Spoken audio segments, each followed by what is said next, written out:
Hi, this small testbed showcases 3 different methods to stream a video flow from a Raspberry Pi to a standard generic Linux laptop. So here is the view of the Raspberry camera, the Raspicam, and the different equipment including the Wi-Fi dongle. So 3 methods are investigated: the use of VLC over the real-time streaming protocol, GStreamer, and sending a Raspicam H.264 flow through Netcat and into a named pipe on the client laptop. Now what we see here is a small script on the Raspberry side which uses the Raspivid tool, which basically performs the capture.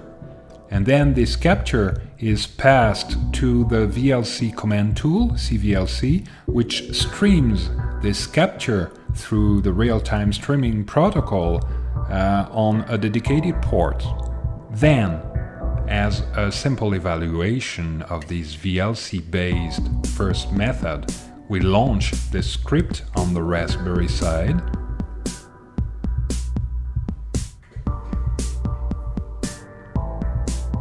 And we launch a VLC client on the laptop side.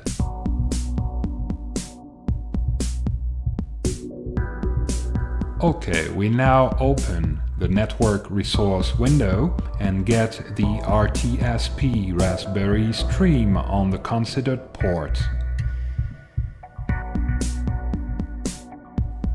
Okay, the connection is now established.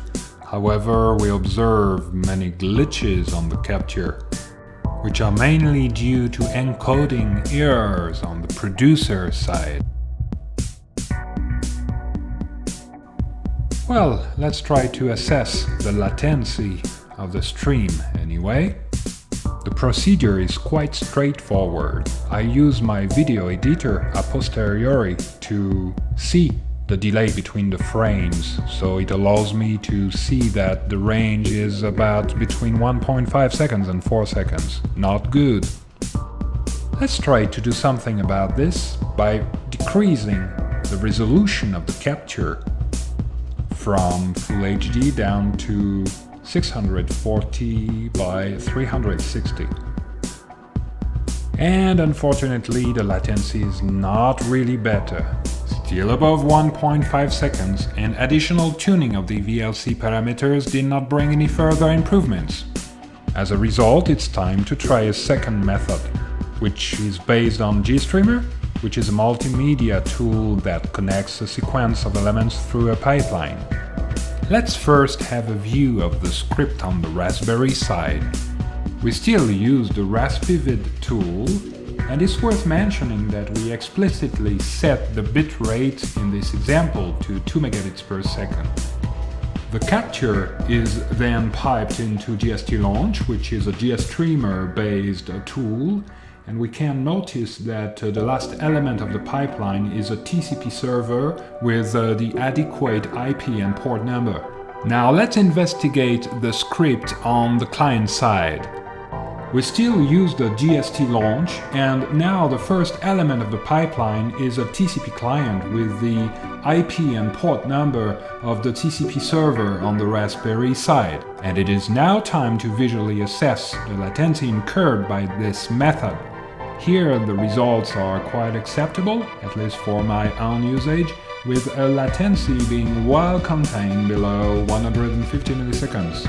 There's, however, a practical problem with this second method related to the fact that OpenCV in its current version won't easily access the GStreamer flow.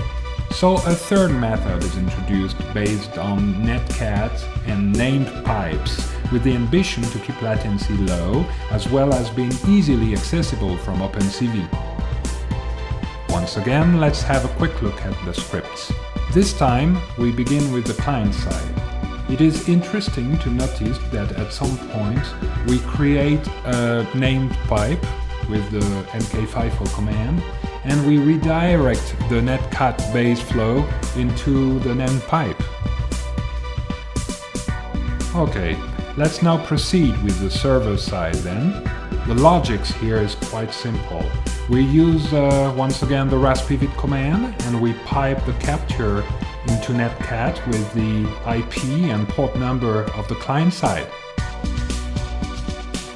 Let's see those scripts in action, plus you'll see a third OpenCV-based script. The first thing to do is to launch the client-side script. We can then verify that the script successfully created the NAND pipe through the mk-FIFO command, if you remember correctly. And at this time it is important to have a process that will consume the named pipe contents. We do so by launching an OpenCV test script. Okay, in the meantime, but you can't see this on the screen, I launch the script on the server side, and the connection is established. What you now see on the screen is the output of a test OpenCV Python code. It is once again used to visually assess the latency incurred by the method.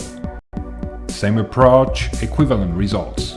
Besides, you can see that the computational power required by the Python OpenCV code here does not significantly affect the overall latency. And I speculate that similar results can be obtained with larger resolutions. Okay, now to conclude, in my test conditions, VLC lags. GStreamer is a good solution, however impractical to be called from an OpenCV code currently. And finally, the combination of netcat and named pipe work well to stream a H.264 video from a standard Raspberry camera. A last word on the results. Those are naturally highly dependent on the version of the software used. Quite logically, some future version of the considered software may bring different results, so this video may be upgraded in the future. Well, and that's all for today. Thanks for watching.